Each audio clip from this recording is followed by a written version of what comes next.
Jeff Bezos, who is currently taking his Amazon money that we give him every single day, or some of us, which we should definitely nationalize under our dictatorship.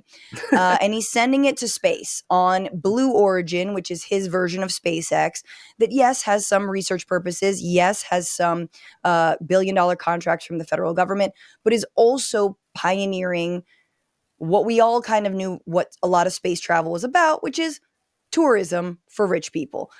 Tourist trips that, in this case, lasted 11 minutes long. And we got a taste of Blue Origin on Monday when 6 women went into space for just a little bit, including Bezos' wife, Gayle King of CBS, Katy Perry of the reason Hillary Clinton lost 2016, and bioastronautics research scientist Amanda Nguyen, Aisha Bowe, are a former NASA engineer. They called their trip "Taking Up Space" because Nice. they're all women and they're taking up space and girl power. And oh my God, it's so cringe. I cannot breathe.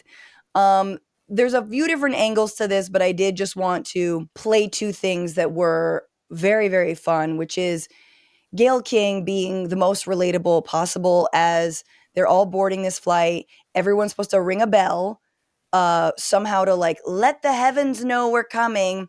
And Gayle King is just like me before I go on a ride that I know is going to make me sick at Mhm. Disneyland or something. And here she is ringing the bell very unenthusiastically.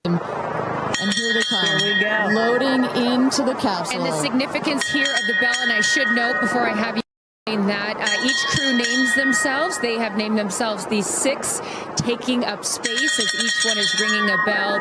And the significance of that is what, Ariane? This is one of our traditions. All astronauts throughout history in various programs have had their traditions. For us, we always want our astronauts to ring. Taking up space, ring the bell, and Gail's like, and apparently Gail she said looked she was like like, I was nervous. Gail looked like every black auntie before she get on a roller coaster. It's like I really don't want to go on this, but my kids made me. She looked afraid, and and rightfully so. I mean, obviously. Yes, it was so good. And then she landed. Now, Katy Perry and Gayle King both kiss the ground after landing. Again, 11 or 10 minutes and 20 seconds later. Katy Perry said she has like new appreciation for the earth and like taking care of it. But also, I will not be giving up my 5th home. You're welcome. And this is You know what what I will say happened. about Katy Perry is that they said that she sung Yeah, let me "A play this Wonderful before World." you say it. Yeah, let me play But the this. best part was when we got back in our seats after 0 G's, Katie sang "What a Wonderful World." She did? Isn't that nice? Come on. She sang "What a Wonderful World." I see Did you just all dreams. start Oh, crying? yes, yes, yes. Oh. Because we'd been asking her to sing all the time, and she wouldn't. And then, because everybody said, sing roar, sing fireworks. And she said, it's not about me. I wanted to talk about the world. Wow. It's a wonderful world. What I will say is that I'm sure that Gayle King sung that better than Katy Perry did on that flight. I mean, she is not a vocalist. And what I will say is that during DEI, how dare you, we're losing everything.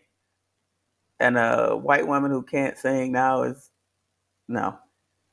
You're adding No, insult to injury, Katie. Don't. she brought a little daisy on board and was like playing, twirling it for the camera. Her daughter's name is Daisy. There she is, stepping out of the capsule. Yeah, She had seeing her a set wonderful list, I world, guess, which from her next tour, right? She yeah, showed it. exactly. I mean, it's like so notoriously like Louis Armstrong, um, that What you're I like, also want to say really is a that wonderful world. I think we're doing what pop culture usually does. It's like we're focusing on people we shouldn't be. Like there were actually 2 women on that flight who actually worked for NASA, and Right. nobody is talking about them. So I want to give a shout out to the 2 women who actually are scientists who were actually if we're going to look to somebody for STEM or to influence girls to go into STEM, like we should be talking about them. Yes, Amanda Nguyen and Aisha Bowe, former NASA engineer. Yeah.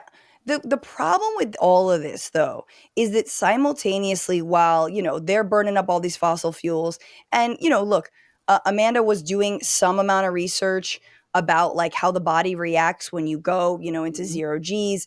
But at the same time, there are massive plans to cut NASA, whether it comes it has to deal with climate science. This is from The Guardian today. NOAA's being slashed, but also there is, specifically when it comes to DEI, there's someone at NASA tasked with making it a diverse and more inclusive organization. Mind you, only 12% of people who've been in space as of 2019 are women or have been women.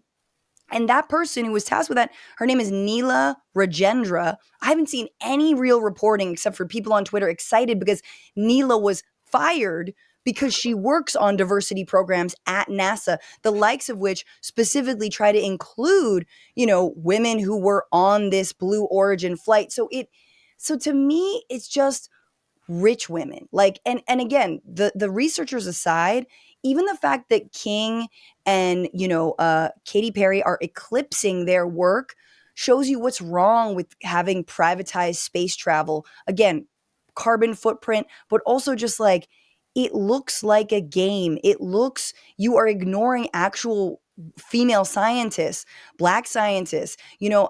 First of all, Sally Ride, 83, was the first American woman in space. She's also like a gay icon. Also, this I didn't know. This Mercury 13 was a trip in the 60s. 13 women who were training to go into space. They could have been the first all-women crew into space, but the government denied their ability to use military training facilities in order to actually complete the training in order to go into space. You need like the military access. And they were like, nah, you can't have that. And that was in the 60s. One of the women who was on that Mercury 13 actually has gone up on Blue Origin, and also the first black man that was tasked to be in the astronaut program under Kennedy, but they nixed him after he was assassinated, actually has gone up with Blue Origin as well. So, I mean, I can see some of the value and some of the people that got cut and never got up there, going in private space travel, but it's obviously mostly for rich people. And when I was researching this thing, I see a lot of people in the comments like, oh, like, how are you doing this during this time? The economy is bad and we're so horribly, strapped for cash. And I'm like, really, Natalie? It's like, when was the last time you stopped Amazon from throwing shit on your doorstep? It's like all of these people in the comments talking about how strapped they are for cash. I'm like, nobody has stopped using Amazon during this time where we're strapped for cash, because this is the way that this guy makes his money. This is the way he sends Blue Origin into the sky. It's like, so if we as Americans are not going to stop using Amazon, we can't be complaining about how he spends the billions that we give him.